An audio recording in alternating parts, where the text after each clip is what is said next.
Okay, I tried a couple of different things. Still can't find my stupid tripod. I'll find it. Okay, we're back. It's been 30 minutes, and I already sprinkled the salt in. I use pink salt. It doesn't matter what you use. I used well, it kind of matters. I used regular iodized salt in the beginning.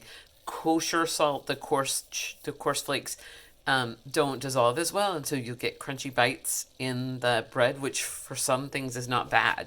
So it got a little bit puffy, just a tiny bit puffy, and I'm just going to take my fingers and poke the salt so that it goes all the way through. So I'm not just trying to work in, or when I mix it, I'm not just mixing a layer of salt.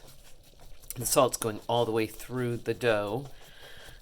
Hopefully that's the intent. Oh, good. So it actually really did get kind of puffy right here. So it's gonna rise well. I'm gonna poke, push, poke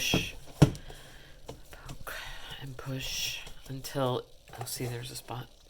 I'm not looking at the whole bowl. I'm looking through the camera, so I'm not catching everything. Okay, so that's good.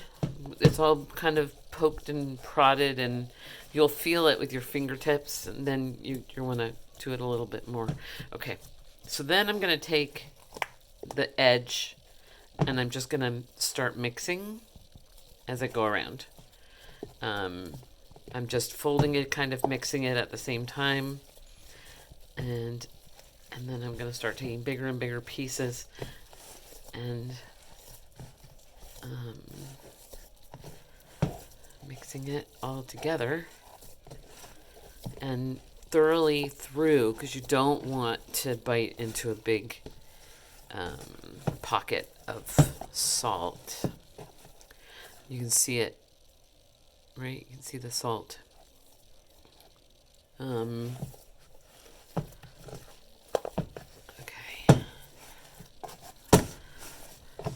Right. And then there's the last little bit. Now, so remember in the beginning, so see how much different the dough is now?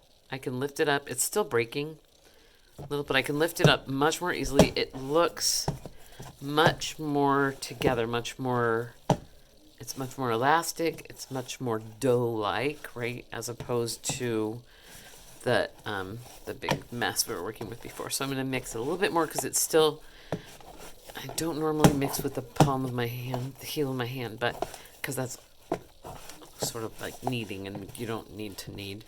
But I only have one hand, so it's the way that it's going to have to go. Okay, so here I'm doing that move again. Reach over here, pull it toward you. I'm actually going to use the side of the bowl to help me, because all of a sudden the dough is getting firm. It's fighting with me a little bit, which is fine. I want it to do that. I'll make sure I can. Okay, hold on. I'm steadying the bowl. Okay, so you pull it over and push it down. Pull it over and push it down. Pull, push it down. You want to make sure you're stretching this part of the dough, not just the edges. So my fingers go way under. Pull, stretch. Pull. Ah! Okay, with that. So this is where two hands come in handy. I'm going to keep stretching it for a minute because I don't want to have to do a whole lot more to this dough. And the more I can get it, oh, what a pain. Okay, here we go. Okay, you can't really see. I'm trying to.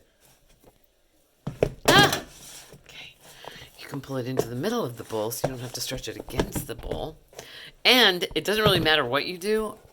As long as you're kind of stretching it, you can. I often will pick it up and hang it out by the middle, so it sort of stretches itself. Normally I have two hands to do this, but just let it hang and put it back in the bowls, fold it over, and then I'm going to fold it from under. Hang on. Okay, you can see this. Hang it from underneath, right? Can you see that? And then I'm going to set it back down in the bowl and fold it. I'm going to just tuck this in. I'm doing actually exactly the same thing as I did. Tuck it in and fold it over. Really and truly, this doesn't matter very much what your actual technique is, as long as you are stretching it. And okay, now all of a sudden it just got softer. You will see, let's see, when I go to pick it up this time, maybe you won't see it, but I can feel it. It just got softer. Okay, so I'm wrapping it. I'm just going to wrap it over, and I'm just going to leave it in that little sort of oval shape. And I'm going to come back in 30 minutes, and we're going to do one more set of just the stretching and folding. No more mixing, no more putting anything in. I'm just going to be stretching it and folding it again one more time, and then I'm going to put it on the counter for the night.